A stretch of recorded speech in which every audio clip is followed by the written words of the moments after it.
Everyone, good afternoon. আজকে দেখো অনেক দিন পরে আমি চিকেন রান্না করেছিলাম, প্রায় 1 মাস পরে আমি রান্না করেছিলাম। এতদিন মাই করতো, আমার শরীরটা ভালো ছিল না আর ইচ্ছে করেনি। আর দেখো আজকে সানডে স্পেশাল। তোমাদের কার কার বাড়িতে চিকেন হয়েছে অবশ্যই আমাকে কমেন্ট করে জানিও। আর কে কে চিকেন খেতে ভালোবাসে এটাও কমেন্ট করো। আমার মা চিকেন খায় না, মা মাটন খায়। তো ননভেজ রান্না হলে মা আমাকেই বলে করতে। তো কিন্তু এতদিন এই 1 মাস ধরে মাই করেছে সব কিছু, আমি একদমই কিচ্ছু করিনি। আজকে অনেক দিন পর রান্না করলাম।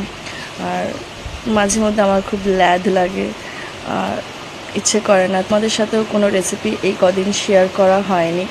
এরপরে নেক্সট আজকেও আমি পুরো চিকেনের রেসিপি শেয়ার করতে পারিনি, ইচ্ছে করেনি। আর দেখো এর পরের দিন যেদিন কিছু করব অবশ্যই রেসিপি শেয়ার করব। আর তোমাদের আমার ভিডিওস ফটোস কেমন লাগে আমাকে অবশ্যই কমেন্ট করো। আর লাইক কমেন্ট শেয়ার সাবস্ক্রাইব আর ফলো করে দিও। আর যারা ইউটিউব থেকে দেখছো তারাও অবশ্যই সাবস্ক্রাইব করে দিও। আর কমেন্টে কিন্তু আমাকে জানাতে ভুলবে না, জানাবে কেমন লাগলো। Thank you.